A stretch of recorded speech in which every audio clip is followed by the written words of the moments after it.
In Chapter 2, we're going to explore the importance of business drivers in the context of information security policies. Once we're finished with this chapter, you'll understand why organizations need robust security policies in place and how they align with key business objectives. Business drivers play a crucial role in shaping an organization's approach to information security. They are the factors that motivate and guide the development and implementation of security policies. By understanding these drivers, organizations can effectively prioritize the security efforts and protect their valuable assets. All right, so we're going to begin by viewing some real world examples that highlight the significance of business drivers. We'll look at some of these recent data breaches or cyber attacks that have made headlines. Okay, these incidents have not only caused financial loss, but also damaged the reputations of those affected organizations. They serve as a powerful reminder of the critical need for strong information security policies. So we can look at a few of these. For example, the Target Corporation. They had a major data breach back in 2013, their holiday shopping season. Uh, the cost incurred was upwards of 200 million. British Airways, they had an attacker injecting malicious code into a website that was insecure. In there, personal data from the customers was captured and their payment data, and infected around 500,000 customers. They were then not only did they have direct damages as well, but they also were fined by European agencies close to 230 million US million.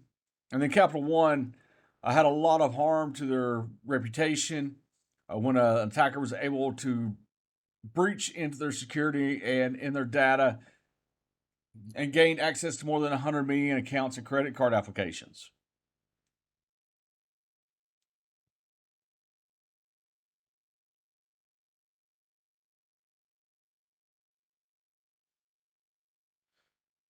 Business drivers are important because they provide the underlying motivation and justification for implementing effective security policies within organizations. Now, some of the reasons why business drivers hold significance include risk management.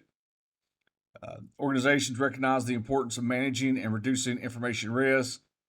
The security policies are crucial in addressing potential vulnerabilities and mitigating threats to sensitive data, systems, and networks. By aligning their security measures with business objectives, organizations can safeguard their assets and operations against potential risk. You also recognize that security policies are no longer viewed as solely a technology issue. They encompass various aspects of the organization, including people, processes, and technology. Business drivers emphasize the need for a comprehensive and integrated approach to security, ensuring that policies address the organization's overall objectives and reflect its commitment to protecting information. Also, security policies should align with how an organization wants its information to be handled. They should be consistent with the organization's culture, values, and brand image. Business drivers help shape security policies that reflect the organization's desired approach to information security, ensuring that the policies are in line with the overall vision and objectives. Also, the collective set of security policies within an organization demonstrates its commitment to protecting information. By implementing robust security measures and adhering to established policies, organizations can ensure stakeholders, that includes the customers, partners, regulatory bodies, they can ensure them that they take information security seriously. This commitment can enhance trust, credibility, and reputation in the marketplace. So, to summarize business drivers, that they play a critical role in shaping and driving the development of effective security policies within organizations. By addressing the concerns such as cost, customer impact, regulatory compliance, and adoption of best practices, organizations can align their security policies with their overall business objectives and demonstrate their commitment to protecting information.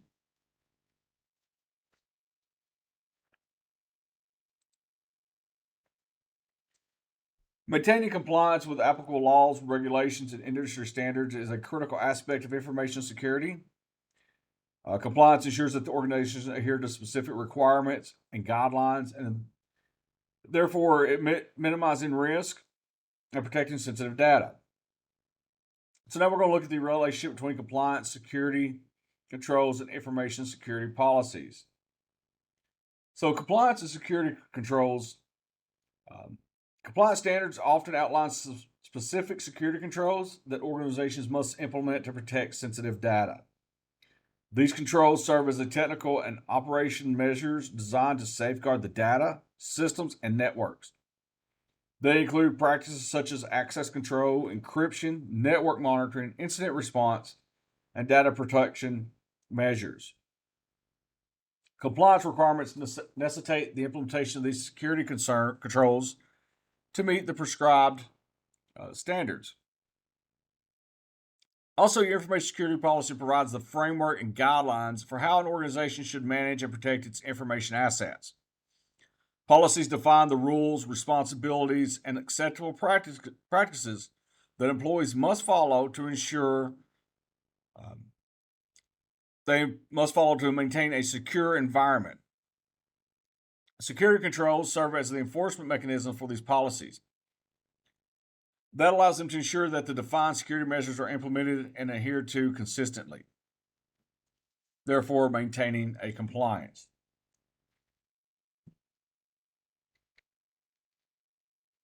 Next, we'll talk about some common classifications that are applied to security controls. Physical controls are tangible measures implemented to protect physical assets and prevent unauthorized access to sensitive areas. These controls include physical barriers, devices, or mechanisms that deter or restrict physical access. Examples of physical controls include locked doors, security cameras, electric fences, security guards, biometric scanners, and secure storage facilities. Physical controls are also essential for safeguarding physical assets. These include things such as your servers, data centers, and sensitive documents. Administrative controls, these are also known as procedural controls. They focus on establishing policies, procedures, and guidelines to govern the employee's behavior and ensure compliance with security requirements. These controls rely on human actions and responsibilities. So, examples of administrative controls include security awareness training, access control policies, incident response procedures, segregation of duties, background checks for employees, and security awareness campaigns. Administrative controls aim to establish an organizational culture of security and define the rules and responsibilities for employees. Technical controls refer to the use of technology, software, or automated mechanism to enforce security policies and protect information systems. These controls are implemented through software applications, hardware devices, or configurations to manage access, detect and prevent threats, and ensure the integrity of data. Some examples of the technical controls include firewalls, intrusion detection systems, encryption algorithms, access control mechanisms, antivirus softwares, and vulnerability scanners. Technical controls are crucial for securing network, systems, and data from cyber threats. Now, by classifying your security controls into physical, administrative, and technical categories, organizations can better understand the types of controls they need to implement to address the different aspects of security. Excuse me. It also allows for a comprehensive approach that covers both physical and digital aspects of information security. Security controls are designed to mitigate risk and protect an organization's information asset. So we're going to look at three design types for security controls: preventive, detective, and corrective. Preventive controls aims to proactively minimize the occurrence of security incidents or breaches by implementing measures that either deter, block, or limit potential threats. These controls focus on preventing unauthorized access, malicious activities, or vulnerabilities from being exploited. Examples of preventive controls include firewalls, access control mechanisms, encryption, strong authentication methods, security awareness training, and security policies. Preventive controls help reduce the likelihood of security incidents and minimize the risk exposure. Detective controls are implemented to identify and detect security incidents or breaches that may have occurred within the organization's system or network. These controls help in monitoring and analyzing system activities, network traffic, and security logs.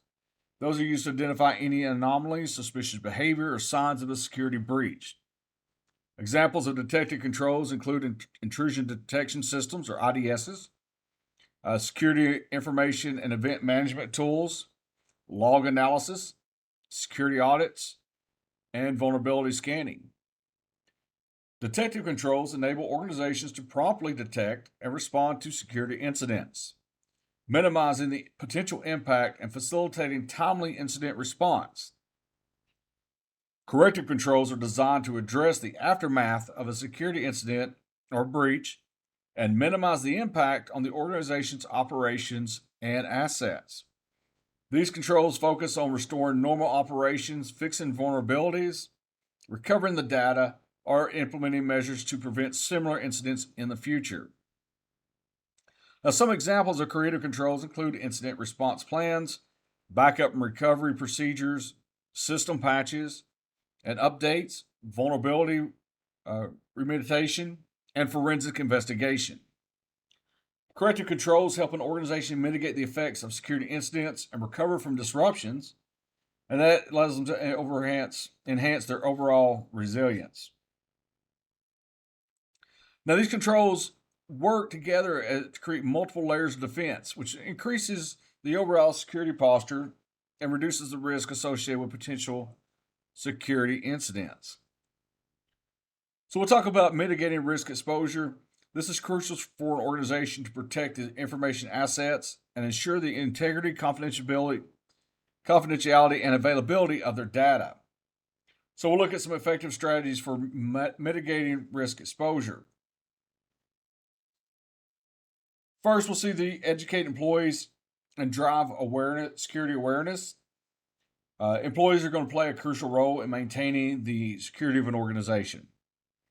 By providing comprehensive security awareness training and education programs, employees can be equipped with the knowledge and skills that allow them to identify and respond to security threats effectively.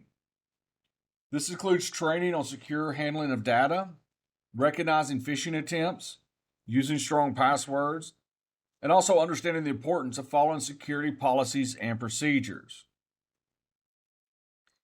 The next one is the prevent loss of intellectual property. Intellectual property is a valuable asset for many organizations, and its loss or unauthorized disclosure can have severe consequences. Implementing security measures such as access control, encryption, and data loss prevention solutions can help protect the IP from being compromised. You also need to regularly review and update policies that regard the handling and protection of sensitive information. By doing that, that can also contribute to preventing the loss of intellectual property. The next one we'll move into protecting digital assets.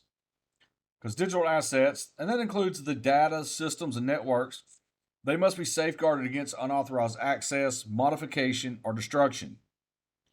By implementing robust technical controls such as firewalls, ID, intrusion detection and prevention systems, encryptions, and secure authentication mechanisms, that can help protect digital assets from various threats. And that includes the cyber attacks and unauthorized internal access. Organizations must also prioritize and protect the protection of personal and sensitive data to comply with privacy regulations and maintain customer trust. This includes implementing appropriate access controls, encryption, and secure data storage practices. Regular audits and assessments of data privacy practices can help identify any vulnerabilities or gaps that need to be addressed. Excuse me. The lower the risk exposure, because organizations should adopt a risk based approach to security, identifying and assessing potential risk, and implementing controls accordingly. By conducting regular risk assessments, vulnerability scanning, and penetration testing, that can help identify vulnerabilities and weaknesses in systems and applications. By addressing these vulnerabilities and implementing appropriate controls, organizations can reduce their risk exposure and enhance their overall security posture. So, by incorporating these strategies into their security policies and practices, organizations can effectively mitigate risk exposure and protect valuable information assets. However, it is important to note that risk mitigation is an ongoing process. Organizations should continually monitor, evaluate, and update their security measures to adapt to the evolving threats and vulnerabilities.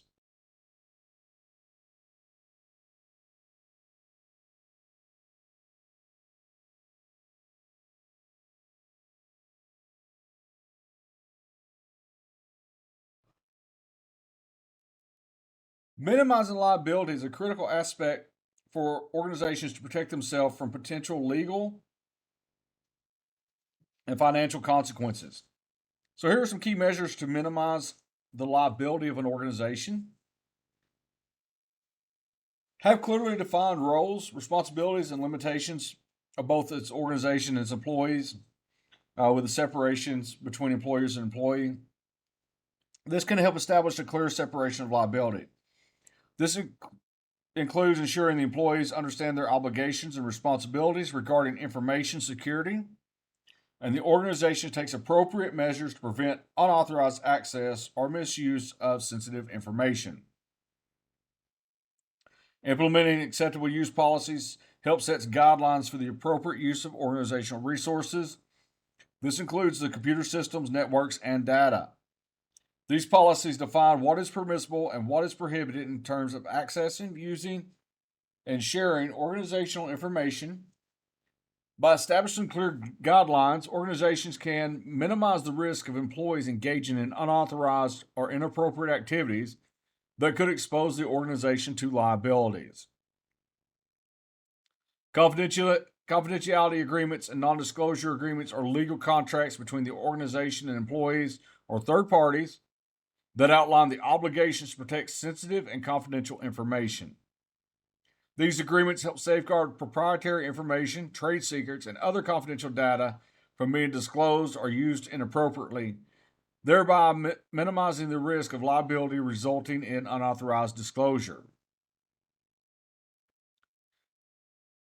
Lastly, we'll look at business liability insurance policies. So you want to make sure that you acquire the appropriate business liability insurance coverage.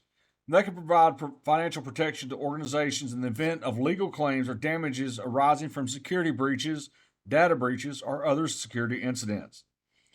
Liability insurance policies can help mitigate the financial burden associated with the legal defense costs, settlements, or damages, reducing the potential impact on the organization's financial stability. Implementing policies is crucial for driving operational consistency within an organization. By establishing clear and standardized guidelines, organizations can ensure that business processes are executed consistently across all departments and functions. So, here are some key points to consider regarding the implementation of policies to drive operational consistency. Forcing repeatable business processes across the entire organization. Policies provide a framework for organizations to define and enforce standardized business processes. By implementing policies, organizations can ensure that employees follow consistent procedures, resulting in improved efficiency, reliability, and quality of operations. Policies also help organizations establish both mitigating and compensating controls. Mitigating controls are proactive measures that aim to prevent or reduce the risk of vulnerabilities. They focus on addressing the root cause of potential issues. On the other hand, compensating controls are reactive measures that come into play when mitigating controls are insufficient or cannot be implemented. Policy defines the specific controls to be implemented, whether mitigating or compensating, to address identified risk and ensure operational consistency. By establishing policies, organizations set clear expectations for employees regarding their roles, responsibilities, and acceptable practices. Policies define the boundaries from which employees must operate, helping to prevent operational deviation and ensuring that activities are aligned with organizational goals and objectives. This promotes consistency and reduces the likelihood of errors, inconsistencies, or unauthorized activities. So, overall, policies play a crucial role in the driving operational consistency by establishing standardized procedures, defining the controls, and setting the expectations for employees. This provides a roadmap for organizations to achieve operational excellence, mitigate risk, and maintain a consistent, reliable business environment.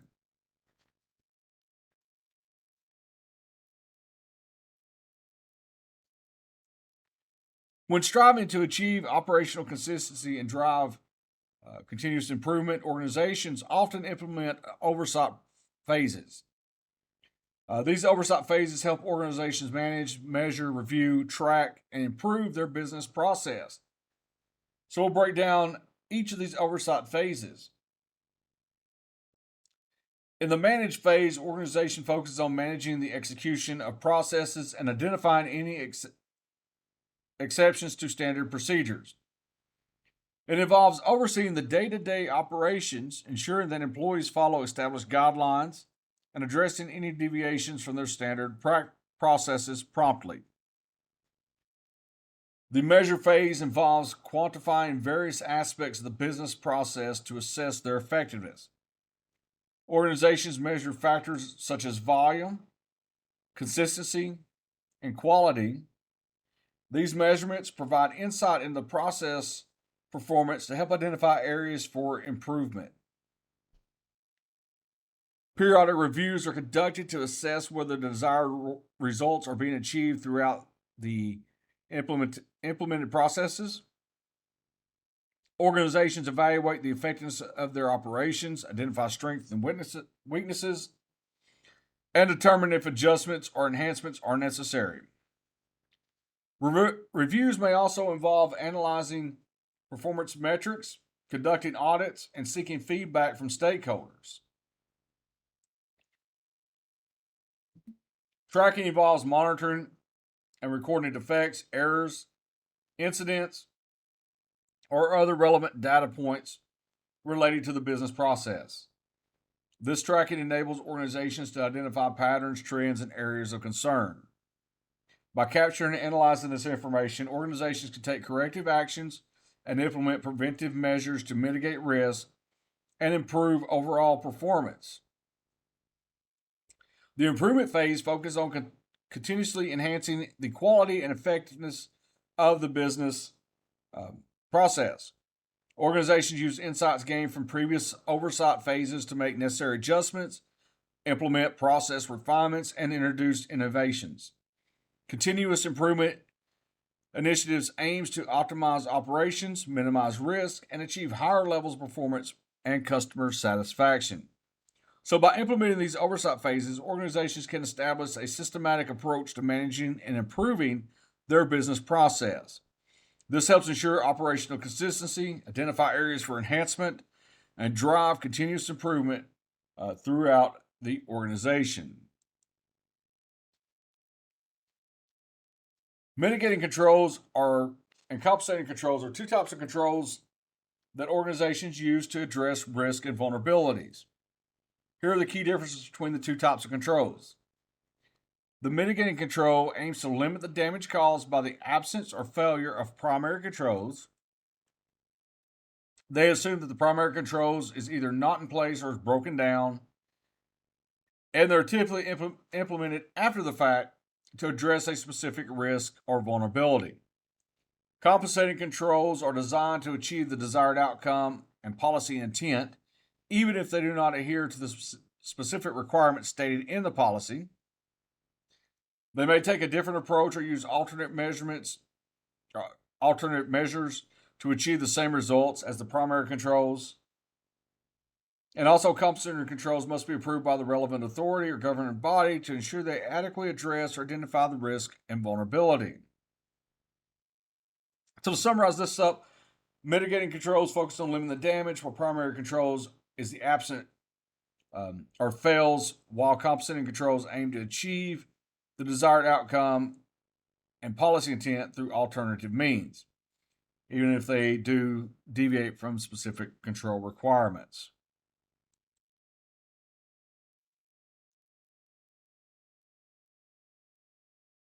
As we said, policies help prevent operational deviation. When implementing a waiver process for policies, it's important to consider the following factors to prevent operation deviation: independence. The waiver process should be independent of the business seeking approval. You want to evaluate the potential impact of this on the waiver on the entire organization. Consider the risk and consequences associated with granting a waiver, taking into account that broader implications beyond specific business unit. You want to understand the business benefits that may arise from granting a waiver. You want to assess whether those benefits outweigh the risk and if there's alternative ways to achieve the desired outcome. You want to identify security controls outside of the policy that will be implemented to mitigate the risks associated with granting the waiver. And then finally, the approvals, the residual risks should be formally accepted by management.